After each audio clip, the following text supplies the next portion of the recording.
नमस्कार, मैं हूं आपके साथ निशु शर्मा। चलिए शुरुआत करेंगे बुलेटिन की। प्रधानमंत्री नरेंद्र मोदी ने सोशल मीडिया प्लेटफॉर्म एक्स पर जानकारी साझा करते हुए कहा कि बेंगलुरु मेट्रो के फेज 3 निर्माण कार्य का भूमि पूजन संपन्न हो गया है। इस चरण के तहत मेट्रो नेटवर्क का विस्तार कर शहर के आवासीय इलाकों को व्यावसायिक और औद्योगिक क्षेत्रों की ओर अधिक सुगमता से जोड़ा जाएगा। इसके साथ ही कैंपेगौड़ा अंतर्राष्ट्रीय हवाई अड्डे तक की कनेक्टिविटी भी काफी बेहतर होगी। प्रधानमंत्री नरेंद्र मोदी ने कहा कि पिछले 11 वर्ष की उपलब्धियों ने आत्मनिर्भर भारत के संकल्प को और मजबूती दी है। उन्होंने जोर देकर कहा कि तकनीक का लाभ समाज के अंतिम व्यक्ति तक पहुंचना सरकार की प्राथमिकता है और इसी के साथ इस दिशा में बेंगलुरु पूरी निष्ठा और समर्पण के साथ अपनी भूमिका निभा रहा है। फेज 3 का निर्माण न केवल यात्रा समय घटाएगा बल्कि शहर के यातायात दबाव को भी कम करेगा, साथ ही आर्थिक और औद्योगिक विकास की नई गति प्रदान करेगा।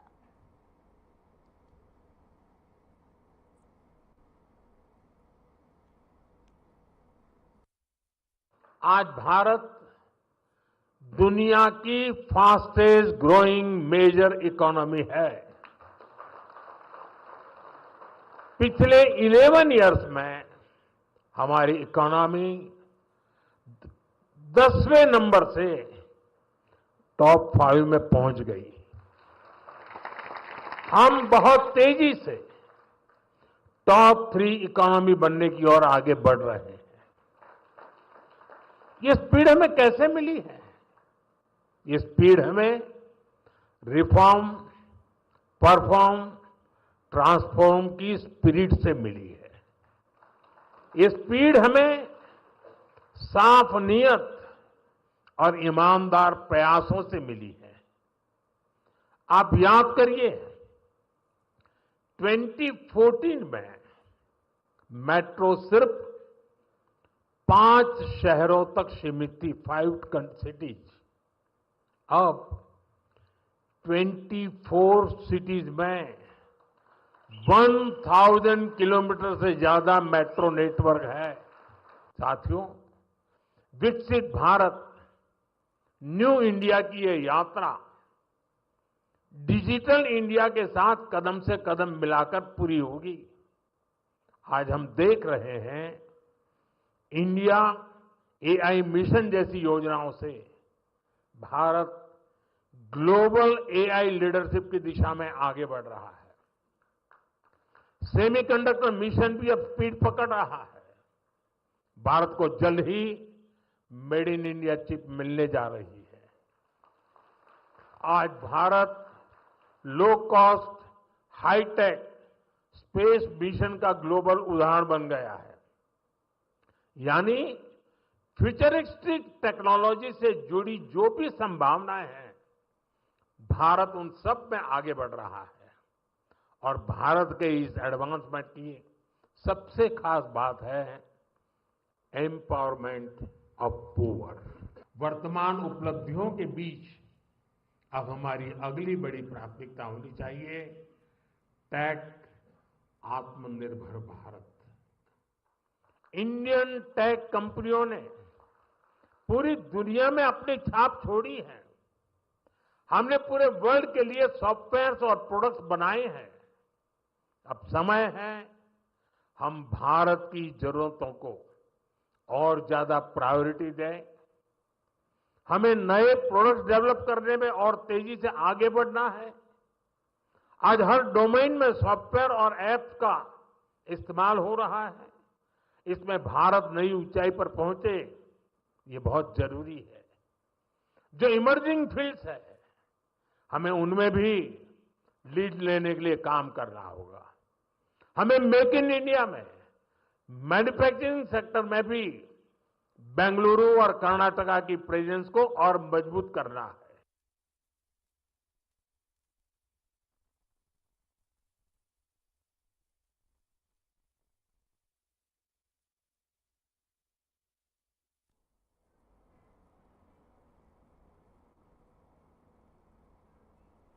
और इस बीच एक बड़ी खबर आपको बता दें, उत्तर प्रदेश विधानसभा के मानसून सत्र से जुड़ी है बड़ी खबर। आज से सत्र का आगाज हो रहा है। सीएम योगी आदित्यनाथ सत्र में शामिल होंगे और मॉनसून सत्र का आज से आगाज हो रहा है, जिसमें सबसे ज्यादा महत्वपूर्ण है कि 2047 का विजन डॉक्यूमेंट पेश किया जाएगा, पटल पर रखा जाएगा। स्कूलों के विलय पर हंगामा हो सकता है क्योंकि विपक्ष इसको लेकर पूरे तरीके से हमलावर है। तो वहीं बिजली निजीकरण पर टकराव भी तय है। कानून व्यवस्था पर भी सरकार को घेरने का काम विपक्ष करता हुआ नजर आएगा। ऐसे में विपक्ष की झोली में तमाम मुद्दे हैं और ऐसे में किन मुद्दों को सबसे पहले विपक्ष इस मॉनसून सत्र के दौरान उठाएगा, ये देखना बेहद महत्वपूर्ण होगा। और सबसे ज्यादा महत्वपूर्ण इस बार का ये सत्र इस मायने से हो जाता है क्योंकि 2047 का जो विजन डॉक्यूमेंट है वो पटल पर रखा जाएगा, उसे पेश किया जाएगा। ऐसे में जो सपना हर एक प्रदेशवासी देखता है, उत्तर प्रदेश को $1 ट्रिलियन इकोनॉमी बनाने के लिए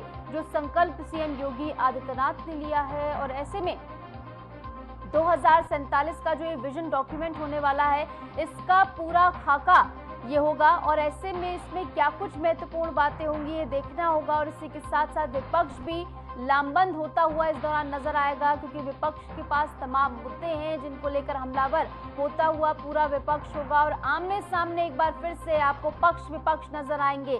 कानून व्यवस्था को लेकर भी विपक्ष घेरने को तैयार है सत्ता पक्ष को। ऐसे में किन मुद्दों को किस तरीके से उठाया जाएगा, क्योंकि हमने देखा है कि रणनीति जो है वो बहुत पहले से बनना शुरू हो गई थी और आज मॉनसून सत्र का आगाज हो रहा है। और ऐसे में पक्ष और विपक्ष की ओर से कौन से पॉइंटर्स रखे जाएंगे पटल पर, ये देखना होगा। खबरों में आगे बढ़ेंगे। ऑस्ट्रेलियाई सेना प्रमुख लेफ्टिनेंट जनरल साइमन स्टुअर्ट को साउथ ब्लॉक लॉन्स में औपचारिक गार्ड ऑफ ऑनर प्रदान किया गया। इस अवसर पर भारतीय सेना के वरिष्ठ अधिकारियों ने उनका स्वागत किया। लेफ्टिनेंट जनरल स्टुअर्ट 11 से लेकर 14 अगस्त तक भारत के आधिकारिक दौरे पर हैं। अपनी इस यात्रा के दौरान वे भारतीय रक्षा अधिकारियों के साथ विभिन्न रणनीतिक और सैन्य सहयोग के मुद्दों पर चर्चा करेंगे। ये दौरा भारत ऑस्ट्रेलिया के रक्षा संबंधों को और मजबूती देने की दिशा में महत्वपूर्ण माना जा रहा है।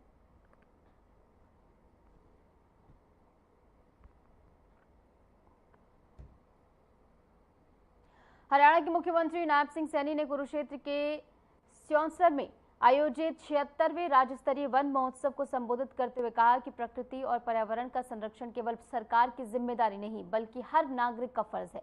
उन्होंने जोर देकर कहा कि वनों और पेड़ों के बिना जीवन संभव नहीं है।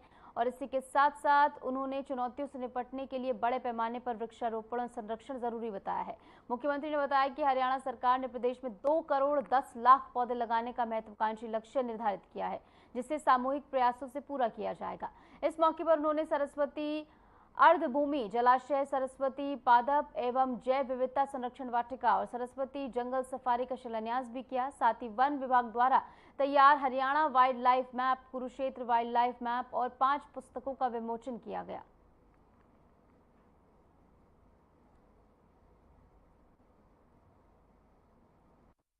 आज इस स्योंसर जंगल में जो टारगेट रखा गया था कि लगभग आज 10,000 पौधारोपण यहां पर हो रहा है, जिससे कि इस वन महोत्सव को एक गति देने का काम हमारे अधिकारीगण कर रहे हैं। मेरे लिए बड़ी खुशी की बात है कि आज स्योंसर के इस पावन तीर्थ स्थल में आयोजित वन महोत्सव में आप सबके बीच में आने का मुझे अवसर मिला है। और ये जो वन महोत्सव है, ये तीसरा वन महोत्सव है। हमने सबसे पहले इसकी शुरुआत मोरनी से की। मोरनी में राज्य स्तरीय वन महोत्सव का कार्यक्रम आयोजित हुआ है और उसके बाद कालेश्वर में राज्य स्तरीय वन महोत्सव का कार्यक्रम आयोजित किया है और आज यहां स्योंसर में ये वन महोत्सव का राज्य स्तरीय कार्यक्रम का आयोजन हो रहा है। और इसी बीच में जो गुरुग्राम के हमारी शिवालिक की पहाड़ियां हैं, उन पहाड़ियों पर भी एक जंगल सफारी बनाने का निर्णय किया है। वहां पर भी पौधारोपण का कार्यक्रम हुआ है। यही नहीं, प्रदेश में जिला स्तर पर भी वन महोत्सव के और कई कार्यक्रम आयोजित किए जा रहे हैं। इन कार्यक्रमों में हमारे स्थानीय लोग और स्कूलों के विद्यार्थी, कॉलेजों के विद्यार्थी बढ़ चढ़ करके भाग ले रहे हैं। यह महोत्सव केवल एक कार्यक्रम नहीं, बल्कि प्रकृति के प्रति हमारी कृतज्ञता है।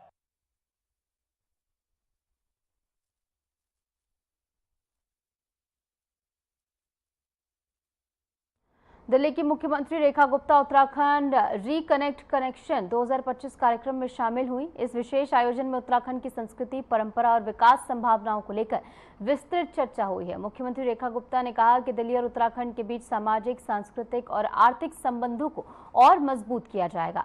उन्होंने उत्तराखंड के प्रवासियों और उद्यमियों को दिल्ली में निवेश और सहयोग के नए अवसरों के लिए आमंत्रित किया है। कार्यक्रम में कई प्रमुख हस्तियां, उद्योगपति और समाज सेवी भी मौजूद रहे।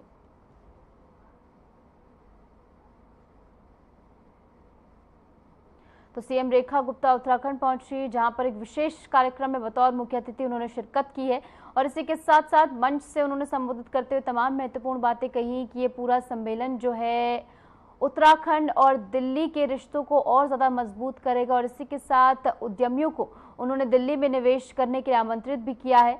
और उत्तराखंड रिकनेक्ट कार्यक्रम आयोजित हुआ, जहां पर कार्यक्रम में संस्कृति और विकास पर चर्चा हुई है। उद्योगपतियों और समाज सेवियों की यहां पे मौजूदगी भारी तादाद में दर्ज की गई है। ऐसे में सीएम रेखा गुप्ता की ओर से उन्हें दिल्ली में निवेश करने के लिए आमंत्रित भी किया गया है, जिससे आने वाले समय में दिल्ली और उत्तराखंड के रिश्ते जो हैं और ज्यादा मजबूत और सुदृढ़ हो सके। देखिए, मंच से उन्होंने सम्मानित भी किया है और इसी के साथ साथ पौधा भी भेंट किया गया है। तो पर्यावरण संरक्षण का भी एक संदेश यहाँ पर मंच से सीएम रेखा गुप्ता देती हुई नजर आई हैं। और सबसे ज्यादा अहम ये पूरा कार्यक्रम इस मायने में हो जाता है क्योंकि दिल्ली और उत्तराखंड के रिश्ते जो हैं आने वाले समय में और ज्यादा मजबूत होंगे। ऐसे में तमाम उद्योगपति और समाजसेवी जो हैं वो दिल्ली में भी वो पहुंचे और वहां पर निवेश करें, इसके लिए सीएम रेखा गुप्ता ने उन्हें आमंत्रित किया है।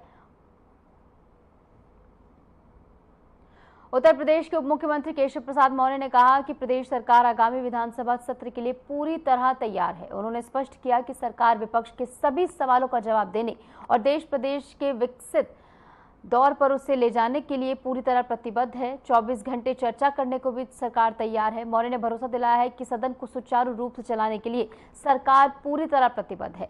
समाजवादी पार्टी पर निशाना साधते उन्होंने कहा कि समाजवादी शिक्षा की सबसे बड़ी दुश्मन है और भाजपा सरकार किसी भी हाल में कोई स्कूल बंद नहीं करेगी। मौर्य ने कहा कि शिक्षा और विकास ही सरकार की प्राथमिकता है। विधानसभा सत्र की जोरदार तैयारियां हैं।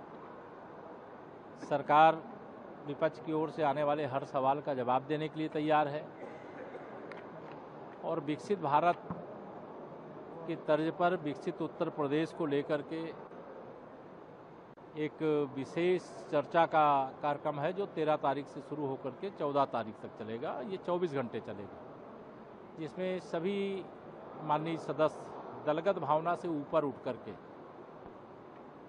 उत्तर प्रदेश 2047 में कैसा बनना चाहिए, जीवन स्तर में किस प्रकार से सुधार होना चाहिए, किस प्रकार का विकास होना चाहिए, किस प्रकार का रोजगार होना चाहिए, इन सारे विषयों को लेकर एक विस्तृत चर्चा भी सदन में होगी और हमें पूरा विश्वास है कि सदन सुचारू रूप से चलेगा और सरकार सदन को सुचारू रूप से चलाने के लिए तैयार भी। पीडीए पाठशाला में पर जो कार्रवाई हो रही है उस मुद्दे पर समाजवादी पार्टी सरकार को घेरने की तैयार। देखिए, प्रदर्शन करना विपक्ष के नाते उनका अधिकार है, वो प्रदर्शन करें, विरोध करें, वो अलग बात है, लेकिन ये पीडीए पाठशाला के नाम पे नौटंकी न करें। शिक्षा की सबसे बड़ी दुश्मन पार्टी अगर कोई है तो वो समाजवादी पार्टी है और सरकार कोई विद्यालयों को बंद नहीं कर रही है। जितने भी विद्यालय हैं उसमें छोटी कक्षा के बच्चे बालवाड़ी के रूप में उसको संचालित करने का भी निर्णय है और कंपोजिट विद्यालय जब बनेंगे उसमें सभी प्रकार की शिक्षा बच्चों को मिले।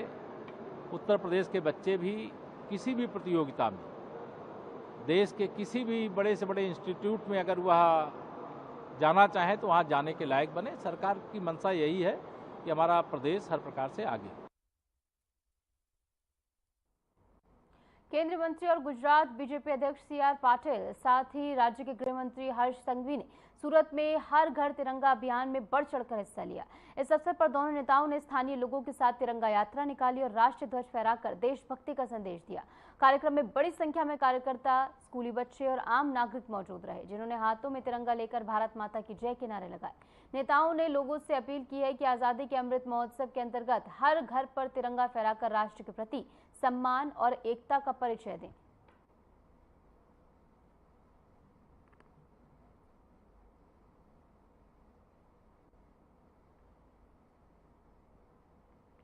और इस बीच एक बड़ी खबर आपको बता दें, जहां पर उत्तराखंड में भारी बारिश का अलर्ट जारी हुआ है। देहरादून से लेकर बागेश्वर तक स्कूल जो है बंद कर दिए गए। टिहरी पौड़ी में बारिश का खतरा है। उत्तरकाशी, रुद्रप्रयाग में अलर्ट जारी किया गया है। नैनीताल, चंपावत में बारिश की संभावना है। तो बड़ी खबर हम आपको बता रहे हैं, जहां मौसम एक बार फिर से बिगड़ता हुआ नजर आएगा। अलर्ट मौसम विभाग की ओर से जारी किया गया। आईएमडी लगातार चेताने का काम कर रहा है और इस बीच नैनीताल में बारिश होने का अनुमान मौसम विभाग की ओर से लगाया गया है और मौसम को लेकर मौसम विभाग जो है पहले से चेताने का काम करते हुए यहां पर नजर आ रहा है। उत्तराखंड में मौसम एक बार फिर से रुख बदलता हुआ नजर आएगा, जहां बताया ये जा रहा है कि बारिश का अनुमान है। भारी बारिश का अलर्ट मौसम विभाग की ओर जताया गया है, जिसके चलते एहतियातन यहां पर स्कूल भी बंद कर दिए गए हैं, क्योंकि बारिश होने के चलते पहाड़ी क्षेत्र है। ऐसे में कई सारी मुश्किलें बच्चों के लिए होती हैं और भूस्खलन का खतरा भी पहाड़ी क्षेत्र होने के नाते यहां पर दोगुना हो जाता है। दिल्ली में कई दिनों से चिंता का कारण बनी यमुना नदी के जलस्तर में अब गिरावट दर्ज की गई है। जलस्तर खतरे के निशान से नीचे चला गया है, जिससे निचले इलाकों में पानी का दबाव अब कम हुआ है और लोगों ने राहत की सांस भी ली है। लोहा पुल से ली गई ताजा वीडियो में साफ दिखाई दे रहा है कि नदी का प्रवाह अब सामान्य होता जा रहा है। हालांकि प्रशासन ने एहतियातन अलर्ट बरकरार रखा है और निगरानी टीमें लगातार जलस्तर पर नजर बनाए हुए हैं। और इस बीच रात की खबर यही है कि जो जलस्तर है वो अब घटता हुआ नजर आ रहा है। हालांकि अभी भी इस पूरे इलाके में अलर्ट है, क्योंकि आने वाले समय में कोई भी ऐसी आपात स्थिति बनती है तो उससे जल्द से जल्द निपटा जाए, इसलिए पहले से टीमें जो हैं अभी भी स्टैंड बाय पर रखी गई है। लेकिन लोगों के लिए राहत की सांस है, क्योंकि निचले इलाकों में दबाव जो है जलस्तर के घटने से अब कम हुआ है। और लोहे पुल के नीचे की तस्वीरें हैं, जहां पर लगातार जलस्तर बढ़ रहा था, लेकिन आप तस्वीरों में देखकर समझ सकते हैं कि प्रवाह जो है सामान्य हो गया है। जलस्तर जो है वो घट रहा है, लेकिन अभी भी लगातार जो वाटर लेवल है उसकी मॉनिटरिंग की जा रही है। टीमें अभी भी तैनात हैं और स्टैंड बाय पर भी सभी टीमें यहां पर रखी गई हैं। प्रदेश में 3 प्रमुख नदियों के जलस्तर में तेजी से बढ़ोतरी के चलते बाढ़ का खतरा अब गंभीर हो गया है। अयोध्या में सरयू नदी, हापुड़ में गढ़गंगा उफान पर है और जबकि कानपुर में गंगा नदी का जलस्तर खतरे के निशान से ऊपर पहुंच चुका है। अयोध्या में सरयू नदी का बाढ़ का पानी कई घरों और दुकानों को अपनी चपेट में ले चुका है। लोग ऊंचे स्थानों पर शरण लेने को मजबूर हैं। प्रशासन ने अलर्ट जारी कर राहत और बचाव टीमों को तैनात किया है। तो वहीं हापुड़ की बात करें तो गढ़गंगा नदी का जलस्तर खतरे के निशान को छू चुका है।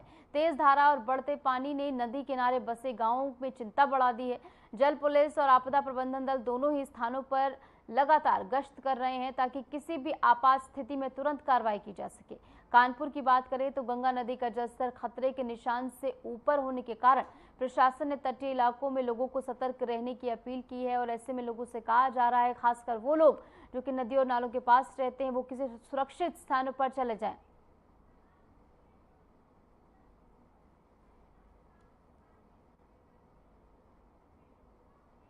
और इस बीच आपको राजधानी लखनऊ ले चलेंगे, जहां पर मानसून सत्र के आगाज से पहले सीएम योगी आदित्यनाथ मीडिया से रूबरू हो रहे हैं। क्या कुछ कह रहे हैं, सुनवाते हैं। 8-8.25 वर्ष के अंदर